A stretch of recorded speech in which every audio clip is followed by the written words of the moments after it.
2020 में हुए दिल्ली दंगों के आरोपी और स्टूडेंट एक्टिविस्ट उमर खालिद और शर्जील इमाम को सुप्रीम कोर्ट से बड़ा झटका लगा है। यूएपीए के तहत गिरफ्तार उमर खालिद और शर्जील इमाम की जमानत याचिकाओं को सुप्रीम कोर्ट ने खारिज कर दिया। हालांकि इसी मामले में गिरफ्तार 5 अन्य आरोपी को कोर्ट ने सशर्त जमानत दे दी है। अपना फैसला सुनाते हुए सुप्रीम कोर्ट ने इस बात पर जोर दिया कि राष्ट्र सुरक्षा और सार्वजनिक व्यवस्था पर विचार करना जरूरी है और ये बात आरोपियों को लंबे समय तक जेल में रखने के मामले से कहीं अधिक महत्वपूर्ण है।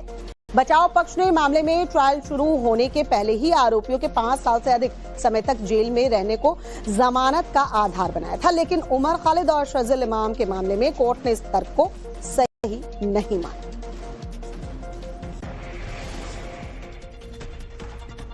और चलिए अब आपको बताते हैं कि आज अपने फैसले के पीछे सुप्रीम कोर्ट ने क्या तर्क दिए हैं। उमर और शर्जील की बेल याचिका दरअसल सुप्रीम कोर्ट की तरफ से खारिज की गई और फैसले के पीछे तर्क ये दिया गया कि सभी आरोपियों से समान व्यवहार संभव नहीं है। राष्ट्र सुरक्षा और सार्वजनिक व्यवस्था अहम है। बचाव पक्ष के तर्क को खारिज करते हुए कहा गया कि ट्रायल में देरी से कारावास को सजा नहीं मान सकते। उमर खालिद और शर्जील के खिलाफ पर्याप्त सबूत है, ये भी कोर्ट ने कहा।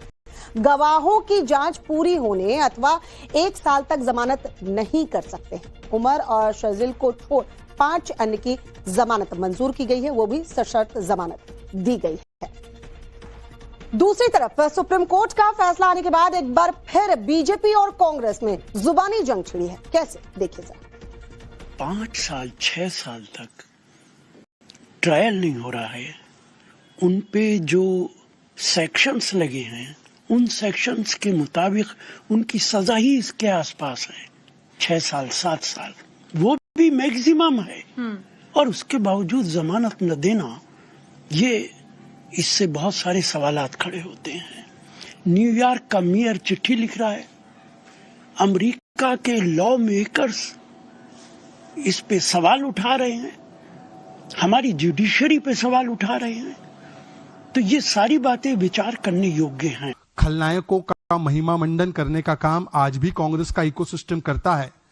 गजनी और गौरी का आज भी वो इकोसिस्टम दिल्ली को दहलाने वाले खलनायकों का महिमा मंडन आज भी करता है। और इसीलिए आज आपको याद होगा कि किस प्रकार से उमर खालिद और शर्जील इमाम, इन दोनों को कांग्रेस के एक नहीं अनेकों नेताओं ने, चाहे वो दिग्विजय सिंह हो, चाहे वो उदित राज हो, चाहे वो सलमान सोज हो, या चाहे वो कांग्रेस पार्टी का पूरा इकोसिस्टम हो, उन्होंने महिमा मंडित भी किया और उनको मासूम भटके हुए युवा के तरह पेश करने की कोशिश भी की गई।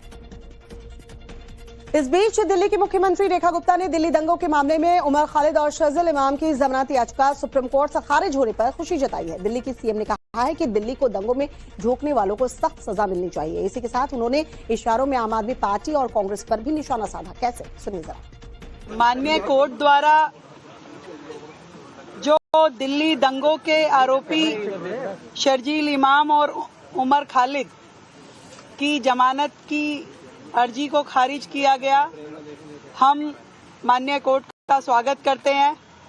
और ऐसे लोग जिन्होंने दिल्ली को दंगों की आग में धकेला, उन्हें कड़ी से कड़ी सजा मिलनी चाहिए।